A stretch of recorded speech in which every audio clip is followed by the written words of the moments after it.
What's up, everybody? It's your boy Matthew Maley from MatthewMaley.com. Back on the couch. It's Friday night and time for another installment of Weekly Movie Review with yours truly.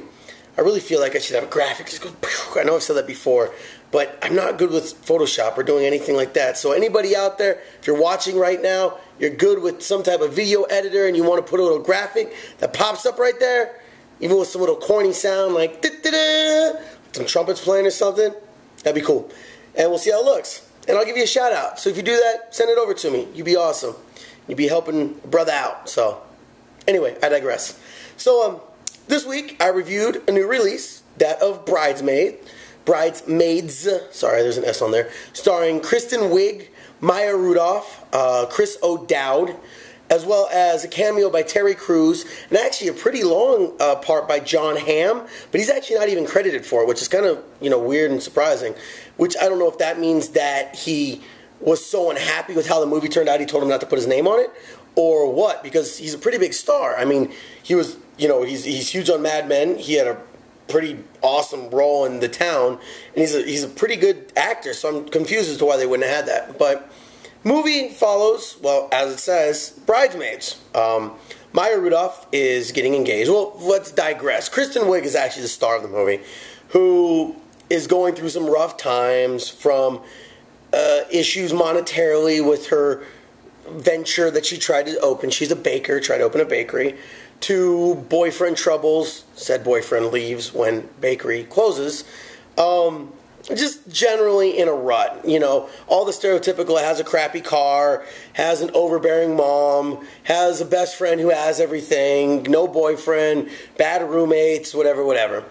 Then you get to Maya Rudolph, who is her childhood friend. They've been friends since knee-high, as I would say, who gets engaged and is going to get married. So, of course, since they've been friends for so long, Kristen Wiig's character is going to be her maid of honor.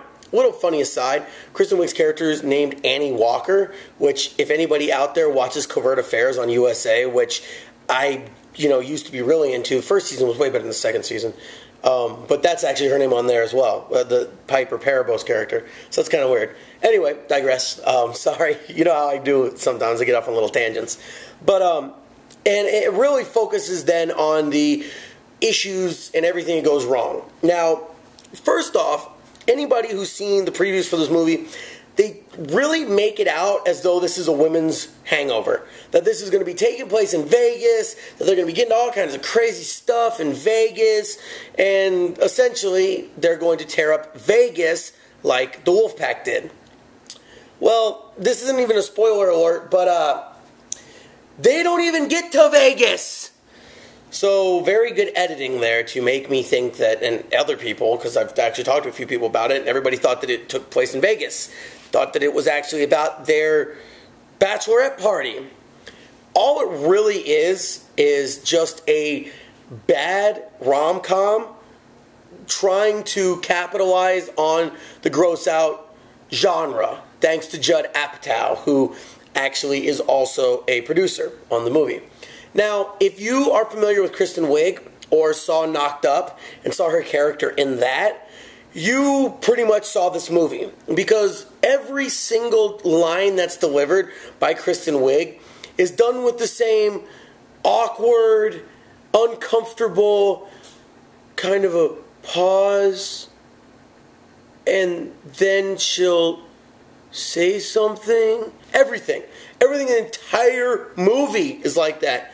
And it was good and Knocked Up because you only got so much of it.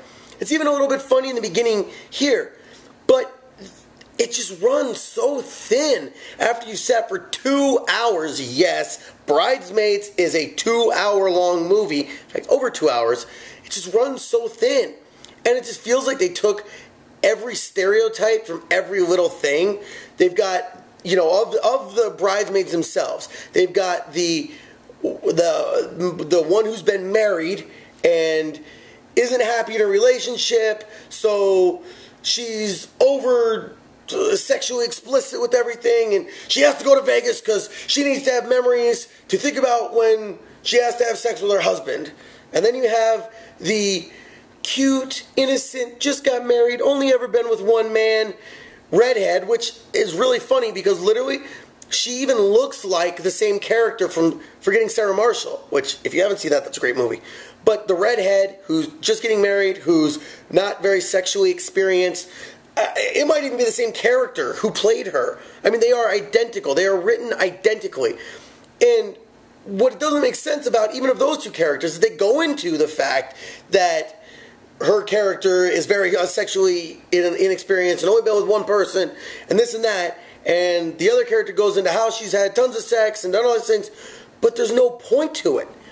I mean, you literally, there were so many scenes in this movie where you just felt the only reason that this scene is there is to move this movie along, which doesn't make sense when it came in over two hours. They could have cut out, well, they could have cut out the entire movie as far as I'm concerned, but they could have easily cut out major chunks of this movie and been perfectly fine. Then you have the fat character in the bridal party who relies on fart jokes, poop humor, and just the very almost uncomfortable in a lot of ways because it's been done so many times and there's no positive from it. And then finally you have the perfect Barbie, tons of money, tons of, you know, everything essentially character who of course is going head to head with Kristen Wiig's character over being Maya Rudolph's character's best friend. And that, a lot of that gets uncomfortable, where you just feel like you just kind of want to look away in parts. You kind of just want to be like, ugh, you know, I don't want to look at this. This makes me feel really, really like, just all I could say is uncomfortable. Like, I didn't feel comfortable in my own skin watching this movie in a lot of parts. And I guess you could say that, oh, that's really good acting, but it wasn't good acting type of uncomfortable. Like American History X.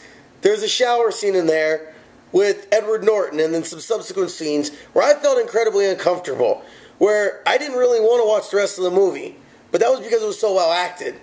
This, I just don't want to watch the rest of the movie because it's so bad.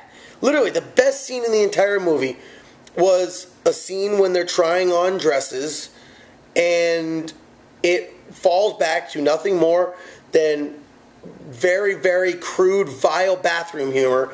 And that was the only time in the entire movie that I laughed. There were a couple points that I was like, ha, ha, ha. That was it.